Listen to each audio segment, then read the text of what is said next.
Hello guys, welcome back to my channel learn with Alka. आज मैं इस वीडियो में आपके साथ शेयर करूंगी कि डीएसएसपी में एग्ज़ाम देने के बाद पीआरटी, टीजीटी और पीजीटी लेवल पर उसके बाद का प्रोसेस क्या होता है, सिलेक्शन के लिए क्या क्या आपको करना पड़ता है, क्या क्या उसका प्रोसीजर है, पूरा प्रोसेस है, उसको हम पूरा आज डिटेल में देखेंगे किस तरह से सिलेक्शन प्रोसेस किया जाता है आफ्टर द एग्ज़ाम्स। ठीक है, तो देखो सबसे पहले क्या होगा, आप अपना क्या करते हो, जब नोटिफिकेशन निकलता है तो आपको उसमें क्या दिया जाता है, भाई इस डेट से इस डेट तक ऑनलाइन एप्लीकेशन फॉर्म फिल किए जाते हैं। तो आप OARS online application registration site पर जाते हो, वहाँ पे अपना पोर्टल बनाते हो और फॉर्म फिल कर देते हो।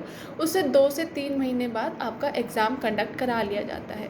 ठीक है, आफ्टर द एग्ज़ाम क्या प्रोसेस होगा सिलेक्शन का, वो देख लेते हैं। देखो एग्ज़ाम कंडक्ट होने के बाद उससे 20 से 25 दिन या फिर 1 महीने बाद आपकी ड्राफ्ट आंसर की आ जाती है। ठीक है, मतलब कि टेंटेटिव आंसर की आ जाती है, जिसमें क्या करते हैं, आंसर की देखने के बाद आप ऑब्जेक्शन रेज करते हो कि ये क्वेश्चन जो उनकी तरफ से जो क्वेश्चन दिए गए हैं, कोई क्वेश्चन अगर रोंग है, आंसर की रोंग है, तो आप उसका ऑब्जेक्शन आप रेज कर सकते हैं। आफ्टर रेजिंग द ऑब्जेक्शन कुछ आपको टाइम दिया जाता है, 10 से 5 दिन का टाइम दिया जाता है, आप उसमें ऑब्जेक्शन रेज करते हो। आफ्टर रेजिंग द ऑब्जेक्शन आपकी फाइनल आंसर की आती है। तो ये पूरा प्रोसेस होने में लगभग 2 महीने लग जाते हैं। तो फाइनल आंसर की आ जाती है।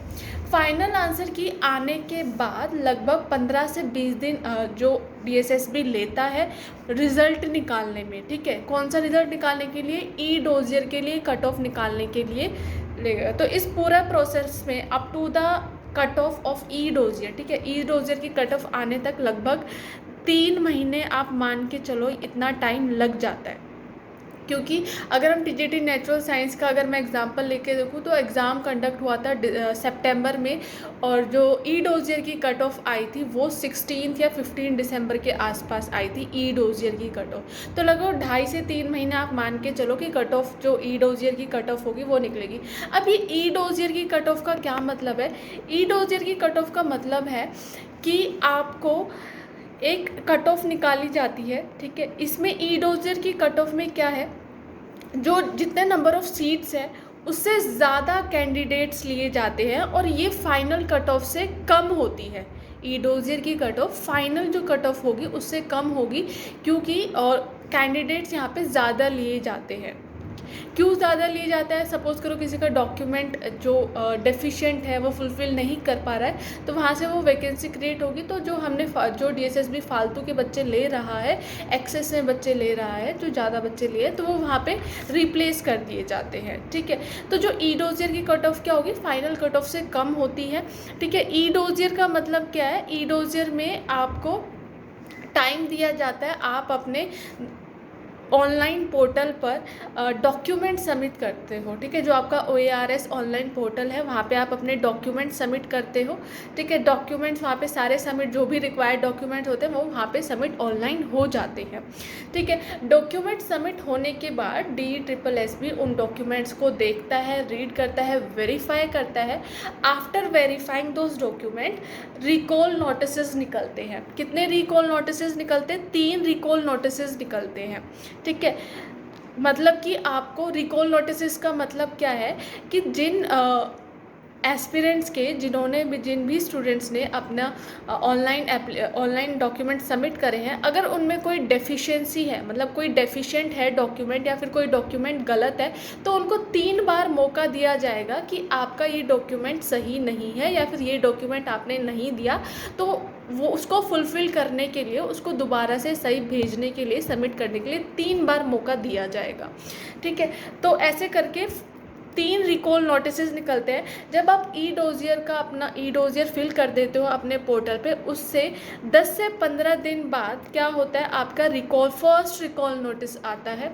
ठीक है, रिकॉल नोटिस आने पे पूरा लिस्ट दिया जाता है, जिन भी स्टूडेंट्स का डॉक्यूमेंट डेफिशिएंट होता है उनके रोल नंबर्स दिए जाते हैं, साथ में उनका कौन सा डॉक्यूमेंट डेफिशिएंट है ये भी बताया जाता है।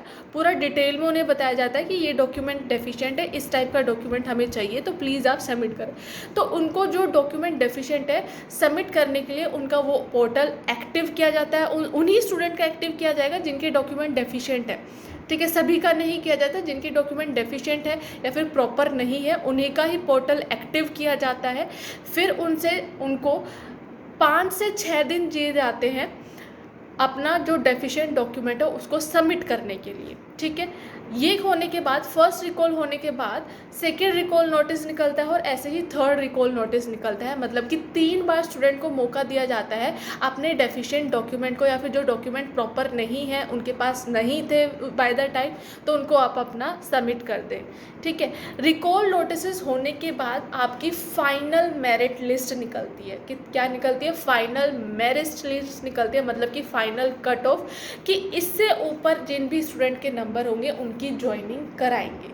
ठीक है, तो उसके बाद क्या होगा? मेरिट लिस्ट निकलती है। मेरिट लिस्ट निकलने के बाद आपका क्या किया जाता है? फिजिकल डॉक्यूमेंट वेरिफिकेशन होता है। After coming of merit list, final cut off निकलने के बाद क्या किया जाता है? डॉक्यूमेंट वेरिफिकेशन किया जाता है। लेकिन कैसे? फिजिकली आपका डॉक्यूमेंट वेरिफिकेशन किया जाता है। फिजिकल डॉक्यूमेंट वेरिफिकेशन होता है, मतलब कि ऑफलाइन आपका क्या होगा? डॉक्यूमेंट वेरिफिकेशन होगा। आपको डीएसएसबी के ऑफिस में बुलाया जाएगा आपके सभी डॉक्यूमेंट्स, ओरिजिनल डॉक्यूमेंट्स के साथ डीएसएसबी ऑफिस में, और वहाँ पे आपका ये सारे डॉक्यूमेंट जो आपने ई डोजियर में भरे थे वो सभी चेक होंगे वहाँ पे। ठीक है, डॉक्यूमेंट वेरिफिकेशन होने के बाद आपका क्या होगा? मेडिकल होगा। ठीक है, मेडिकल होगा जो कि फिर आपको सबमिट करना होता है। मेडिकल एज सच कोई भारी भरकम चीज़ नहीं है, मेडिकल बहुत ही नॉर्मल होता है। ऐसे डरने की कोई बात नहीं है कि किसी के चश्मा लगा हुआ है तो वो क्लियर कर पाएंगे, तो एज सच कोई भी वो दिक्कत वाली बात है नहीं इसमें। मेडिकल बहुत ही नॉर्मल होता है। टोटल 12 टेस्ट किए जाते हैं, जैसे urine test, blood test, chest test, ये सभी चीज़ें कराए जाते हैं। कौन कौन से मेडिकल टेस्ट होंगे मैं आपके लिए अलग एक वीडियो बना दूंगी कि कौन कौन से टेस्ट कराए जाते हैं, क्या क्या प्रोसीजर है मेडिकल का, वो मैं आपको अपनी नेक्स्ट वीडियो में बता दूंगी एक अलग से। ठीक है, मेडिकल होने के बाद आपका आ जाता है फाइनली ज्वाइनिंग लेटर। अगर आपकी मेडिकल रिपोर्ट आप क्लियर कर जाते हो मेडिकल, तो फाइनली आपका ज्वाइनिंग लेटर आ जाता है, जिसके लिए आप इतने टाइम से वेट कर रहे होते हो। ठीक है, तो देखो ज्वाइनिंग लेटर आने के बाद प्रोसीजर यहीं ख़त्म नहीं होता है। ज्वाइनिंग लेटर आने के बाद एक और प्रोसेस बच जाता है, that is police verification. Police verification में क्या होता है? आप ये देखो, पुलिस वेरिफिकेशन एक थोड़ा सा लॉन्ग प्रोसीजर होता है, इसलिए ये ज्वाइनिंग आने के बाद ही कराया जाता है। ठीक है, करते हैं। ठीक है, तो जब आपकी ज्वाइनिंग हो गई है, ये पुलिस वेरिफिकेशन का जो आपको सबमिट करना होता है, पुलिस वेरिफिकेशन का जो डॉक्यूमेंट है वो सबमिट करना होता है with in the 6th month of joining. 6 month, 6 महीने के अंदर, जब आपने ज्वाइन किया है उसके 6 महीने के अंदर अंदर आपको पुलिस वेरिफिकेशन डॉक्यूमेंट आपको सबमिट करना होता है। और ये इस तरह से आपका पूरा डीएसएसबी का सिलेक्शन प्रोसेस कंप्लीट हो जाता है। ठीक है, तो ये पूरा कंप्लीट प्रोसेस है कि किस तरह से आपका ज्वाइनिंग होगी, किस तरह से, कौन कौन से स्टेप्स होते हैं, क्या प्रोसेस है, क्या प्रोसीजर है डीएसएसबी में ज्वाइनिंग होने पे, पीजीटी, पीआरटी और टीजीटीज़ के लिए। So this was the whole process which I explain. ठीक है, if you have any doubt you can put it in my comment box, I will answer it there. I hope you liked my video. Do like, share and subscribe to my channel Learn with Alka. Thank you so much.